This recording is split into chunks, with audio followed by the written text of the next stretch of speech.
في غابة خضراء وجميلة، كان الفيل الصغير سحاب يراقب الطيور وهي تحلق في السماء، متمنياً لو يمتلك أجنحة. حاول سحاب أن يرفرف بأذنيه الكبيرتين بكل قوته، لكنه لم يرتفع عن الأرض سوى مليمترات قليلة. ضحكت القرود فوق الأشجار قائلة: الفيلة لا تطير يا سحاب، أنت ثقيل جداً. شعر سحاب بالحزن الشديد. بينما كان سحاب يمشي وحيداً، سقطت على رأسه ورقة ملونة غريبة مكتوب عليها: نادي الطيران السري للحيوانات التي لا تطير.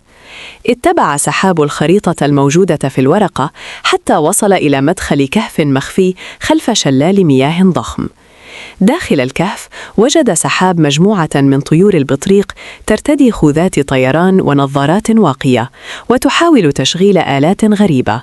تقدم منه البطريق بايبر القائد الشجاع وقال له: أهلا بك في أكاديمية التحليق المستحيل، هل أنت جاهز لتكون فيلا طيارا؟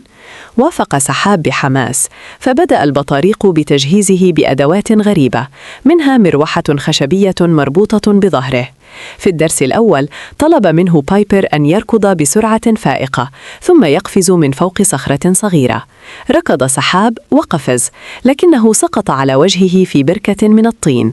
ضحك البطاريق وقالوا: هذا جزء من التدريب. الخطة الثانية كانت استخدام منجنيق الفواكه لإطلاق سحاب في الجو. بدا الأمر مخيفا وممتعا في نفس الوقت. انطلق سحاب كالقذيفة، طار لثوان معدودة وهو يصرخ من الفرح قبل أن يعلق في شجرة موز. بينما كان معلقا، رأى سحاب الطيور مرة أخرى. قالت له عصفورة صغيرة: الطيران ليس بالآلات يا سحاب، بل بما تشعر به في قلبك. عاد سحاب إلى النادي وأخبر البطاريق أنه يريد المحاولة بطريقته الخاصة دون استخدام محركات أو مراوح. بدأ سحاب يتدرب على التوازن فوق حبل مشدود ليتعلم كيف يتحكم في حركة أذنيه مع الهواء. كان البطاريق يشجعونه بهتافات مضحكة ويرقصون رقصة النصر الجوي كلما حقق تقدما بسيطا. فجأة هبت عاصفة قوية على الغابة، وبدأت الرياح تقتلع الأشجار الصغيرة وتخيف الحيوانات. رأى سحاب عشا صغيرا فيه فراخ طيور يوشك على السقوط من فوق شجرة عالية جدا بسبب الرياح. لم يتردد سحاب لحظة واحدة، ركض نحو حافة المنحدر وفتح أذنيه الكبيرتين إلى أقصى حد.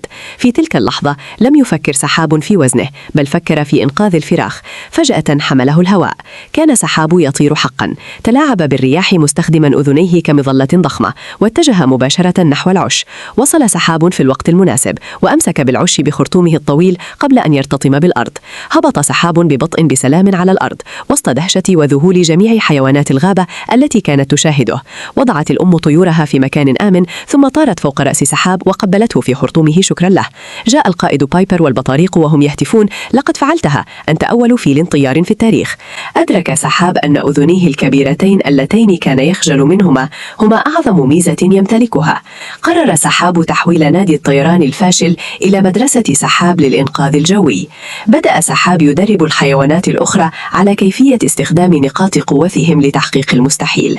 حتى القرود التي ضحكت عليه جاءت لتطلب منه أن يعلمها كيف تطير مثل الفيلة. أصبح سحاب بطلا حقيقيا، ليس لأنه طار، بل لأنه آمن بنفسه عندما لم يفعل أحد. في يوم مشمس نظم النادي استعراضا جويا كبيرا، حيث حلق سحاب مع سرب من البطاريق المربوطة ببالونات. كان الجميع يضحكون ويمرحون، فقد تحول الفشل إلى نجاح باهر مليء بالألوان. تعلم سحاب أن الجاذبية لا يمكنها إيقاف قلب يريد التحليق، والابتسامة هي أفضل وقود. بنى البطاريق منجنيقا جديدا، لكنها هذه المرة كان مخصصا لتوزيع الهدايا والحلويات من السماء. أصبح سحاب يسافر إلى غابات بعيدة ليخبر قصته لكل حيوان يشعر أنه مختلفا أو ضعيف، وفي كل مكان يذهب إليه كان يترك وراءه الأمل والضحك وريشة زرقاء صغيرة كذكرى. النادي لم يعد فاشلا، بل أصبح أشهر ناد في العالم، يزوره حتى البشر في أحلامهم.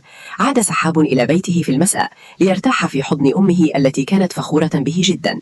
نام سحاب وهو يحلم بالمغامرة القادمة، وأذناه الكبيرتان تغطيانه كبطانية دافئة. وهكذا عاش سحاب سعيدا، فيلا يطير بأذنيه ويحلم بقلبه، ويعلم الجميع أن المستحيل مجرد كلمة.